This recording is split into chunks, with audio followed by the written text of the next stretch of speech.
A reserva de segurança, ela tem como objetivo, como o nome já diz, te dar segurança. Então, é como se você pagasse um seguro para você. Quando você paga um seguro do carro, qual é o seu objetivo? Você paga para uma empresa, essa empresa fica com dinheiro, ela inclusive vai acumulando dinheiro para ela, é assim que ela ganha dinheiro, né? E ela faz isso com várias pessoas, e aí se acontece alguma coisa com o seu carro, ela tem o dinheiro para te dar um outro carro, pagar, né, o conserto, porque não acontece isso com todo mundo, esse dinheiro então fica guardado com ela, é assim que ela faz dinheiro e é assim que ela presta o serviço, né?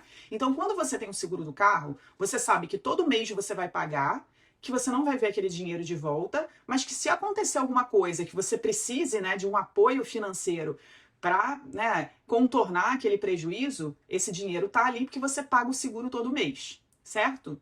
Então, na reserva de segurança, você vai ter o mesmo pensamento. Você tem que criar essa mentalidade em você de que você está pagando um seguro para a sua vida financeira.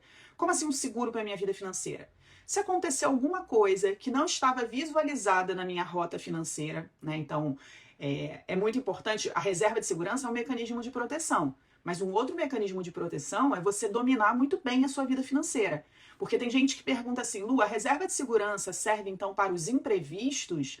Só que olha só, imprevisto é uma coisa que você não pode prever, né? Imprevista.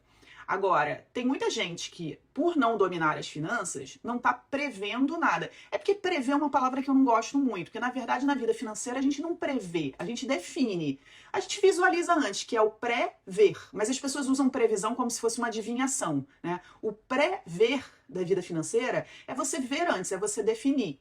Então, olha só, na sua vida, e aí, pessoal, o que eu tô falando aqui é tanto para quem tem dívidas quanto para quem não tem, tá bom? Na sua vida financeira, para sua vida financeira funcionar, para você atingir seus objetivos, você tem que pré-ver.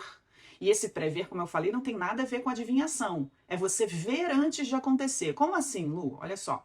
Se você usa seu dinheiro com lazer, com mercado, com gasolina, com farmácia, com conta de luz, com conta de gás, antes de você usar o seu dinheiro com essas coisas, você tem que ver antes como você vai usar.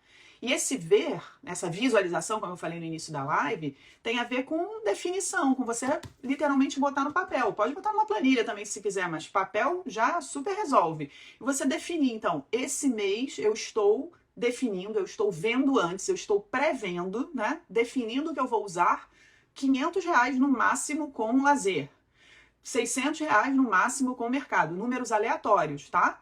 Para algumas pessoas isso é pouco, para algumas pessoas isso é muito. São só números, para a gente entender os exemplos. Então você tem que prever. E aí, voltando à questão da segurança.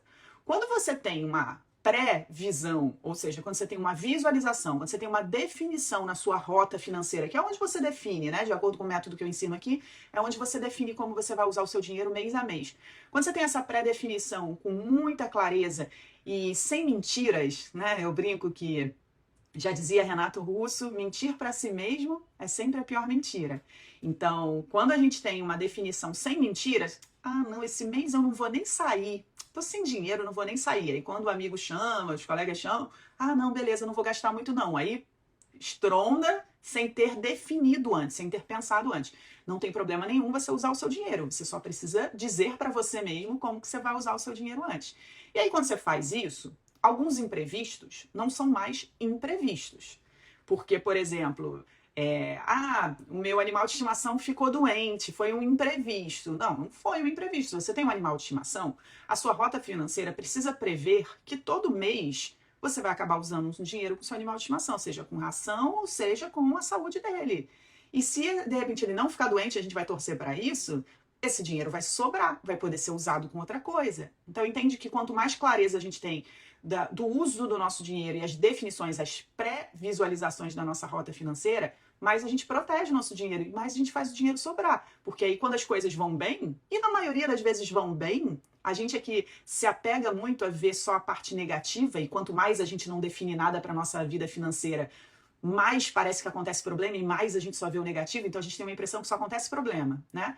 Mas na maioria das vezes as coisas dão certo. E aí dão certo, seu dinheiro vai sobrar. Meu carro é velho, nunca faço manutenção. Quebrou, foi um imprevisto. Não, não foi. Não foi se você nunca faz manutenção no carro, se o seu carro é velho, né?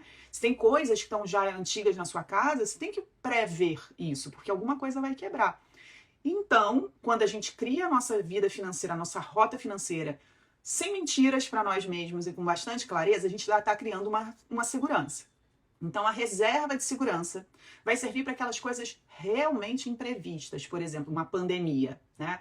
Muita gente na pandemia foi pego de surpresa, né? A imensa maioria não estava imaginando que algo assim poderia acontecer, nem do jeito que aconteceu. E aí, no momento que ficou sem renda, sem salário, tinha uma reserva de segurança. Mas muita gente não tinha uma reserva de segurança.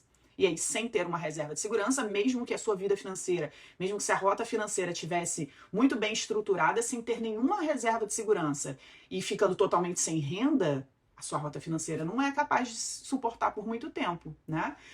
Eu vi muitos alunos e alunas do Domine Suas Finanças que entraram antes da pandemia ou entraram no início da pandemia, que construíram uma rota financeira com muita clareza, muito bem definida, e aí foram capazes de suportar aí 4, 5 meses, né, com o que estava acontecendo, fazendo uma renda extra, então, e não precisaram mexer na reserva. Outras pessoas precisaram mexer na reserva, mas logo depois começaram a conseguir recompor. Agora, o que aconteceu com a grande maioria das pessoas e por que a grande maioria das pessoas não domina as finanças? Precisou se endividar, ficou mal de grana. E aí as pessoas costumam dizer que o problema foi a pandemia. É claro, eu respeito muito o desafio de cada um e é claro que foi um momento extremamente desafiador, não só financeiramente, mas foi sim um momento extremamente desafiador financeiramente, mas o problema não foi a pandemia. A pandemia, não vou nem dizer que foi uma gota d'água, afinal ela foi gigante. Foi um super balde de água em algo que já estava para transbordar, que era a falta de domínio das finanças. Né? As pessoas não sabem lidar com dinheiro, não tinham um centavo de reserva, estavam sempre, né? Se não estavam endividadas, estavam a caminho de se endividar, que usa o cartão, aí não sobra dinheiro para nada, depois que paga a fatura, aí passa tudo no cartão de novo.